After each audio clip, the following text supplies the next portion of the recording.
Thanks very much. Thanks very much, Billy, for that very, very sweet introduction. Like, you know, I mean, what can I say? What can one say? What can one say? I'm kind of, I'm kind of working on it. You know, the living part, basically. You know. This is, I've been doing this big book tour across America with my new book, Crime, and because of that, it feels fucking old to me, you know. It's just been going on for a while. By the way, can everybody hear me? Yeah.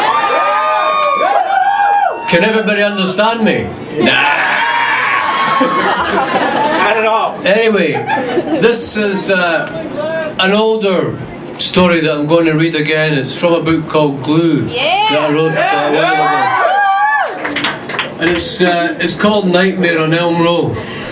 And Elm Row is a kind of horrible, kind of grungy little street in Edinburgh that's become gentrified in the last 10 years. So,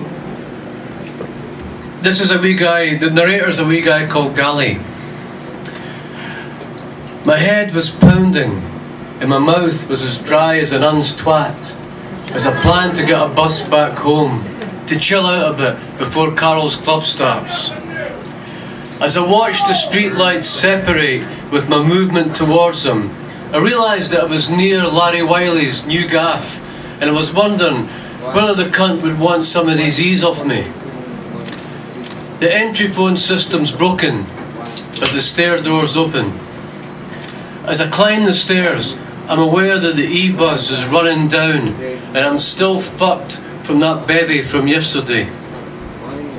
That cunt Terry can fairly piss it up. In training for the beer festival, he says. Well, it's been a long and dedicated programme for the cunt, about 15 years approximately. If Billy could pursue his boxing with the same single-mindedness, he'd have unified the world title by now. I pressed the doorbell, knowing already that it's going to be a mistake. I'm just propelled towards disaster. There's fuck all I can do about it. The worst has already happened. The rest is just details. Who gives a toss? Larry was even nippier than usual when he answered the door. Eventually, after shouting behind it, "Who's that?" "Gally," I told him. Larry looked urgently at me, checking that no cunt's coming up the stairs behind me. The fucker looks wired, the paranoia's tearing out of him, so tangible you could stick it between two slices of bread. "Come in, quick," he says to us. "What's up?" As I get the question out, he pulls me into the house, slams the door behind me, and bolts it twice, sliding home two industrial-sized fuckers. He pointed through to the room. "A lot of bullshit in there, eh?" He gestured through, looking ahead. "Fat Phil, I stabbed the cunt," he said bitterly. I felt like turning on my heels right then, but there's a lot of metal to get through, and Larry's state of mind was obviously volatile, even by the cunt's horrendous standards. Besides, I've no fear, I'm just curious. I decided that then wasn't the time to ask why he'd stabbed Fat Phil. "Is he alright?" Larry looked at us as if I was being wide for a second. Then he burst into this big, beautiful, beaming smile. "Fucked if I can," he went. Then he changed like a flash into business mode. "You want that base speed?" he goes, with just more than an air of impatience. "But I'm here to sell, not to buy." Aye, but I've got some goodies here, Larry," I tell him, but the cunt's not listening. I followed Larry through to the front room, then to the kitchen that lay off it. Fat Phil was sitting at the kitchen table. I nodded to him, but his eyes were staring off into the distance, seemingly focused on something. He kept a fold of sheeting pressed to his stomach. It was a bit bloody, but not really saturated or nothing like that. Larry was all tense and animated. I wondered if he was speeding. which will bring us back to dough, he says, all sound and music style, theatrically pleased with himself, thumbs in imaginary braces. Then he gets the glasses out of a kitchen cupboard, followed by a bottle of Jack Daniels, pouring 2 large nips for me and him. Where's the fucking Coca-Cola? He says. Then he shouts through to the room next door, which cunt's nicked the fucking Coke? I heard footsteps from a bedroom and Muriel Matthew came through with some bandages and a pair of scissors. She was wearing a guy's check shirt, which might have been Larry's, and looked at me tensely as she went over to Phil. "Nae Coke?" Larry asked, his face set in a challenging smile. "Nah," she goes. "You gone down to the garage for some?" He urges. "It was yous that fucking well drank it. How am I to offer a guest a drink?" Muriel spun round, brandishing the scissors at Larry. The lassie was fairly jolting with rage.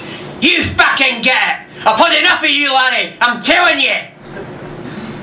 Larry looked at me with a smirk on his face.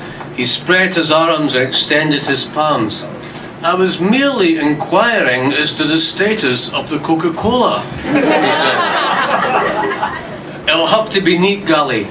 Chin chin," he toasts, and we take a swally. Sharon Forsyth came in for the same bedroom and looked over the scene, as excited and awestruck as some wee starlet who's landed a part in a big movie production. "This is mental. Hiya, Andrew," she says, smiling at me. Sharon was wearing a bottle green cotton sleeveless crop top. She had her navel exposed and it had been pierced. I'd never seen it like that before. It looked cool, sexy, slutty. "Brilliant, Sharon. Sexy," I tell her, pointing to it. "You like it? I think it's Barry, Mr. McCarry," she giggled. Her hair looked greasy and unkempt. It could do with a wash. I might offer to wash it for her if she's into going up to fluid. Carol doesn't like that crowd in his place, but he calls them the schemy element. Fucking cheek of that cunt, even if he means it as a joke. I've always been into Sharon, and when I went away with her, I went with her when I came out the Nick, the proper Nick, a few years ago. All I thought about was sex when I was inside, but when I got out, I had loads of shite in my head because of that Gale cow, and I couldn't get it up. Sharon, though, she never made me feel bad about it. That's what I call class in a bird.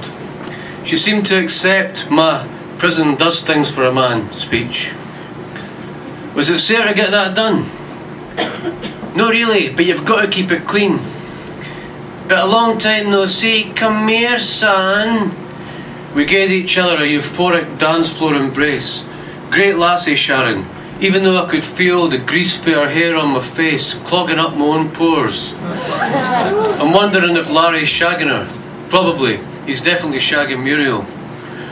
Over her shoulder, I saw Muriel, still tending Phil, steal a quick glance at Larry, who shot her back a challenging stare, as if to say, "What?"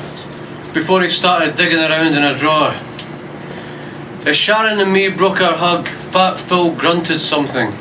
He was breathing heavily, and Muriel was muttering to herself. "Got some fucking good skag," Larry smiled. "You want a bang?" "Skag? He's a fucking comedian." "No, it's not my thing," I tell him. "Isn't it what I heard, mate?" He winked. "Ah, that was a while back now," I tell him. Sharon looked at Larry.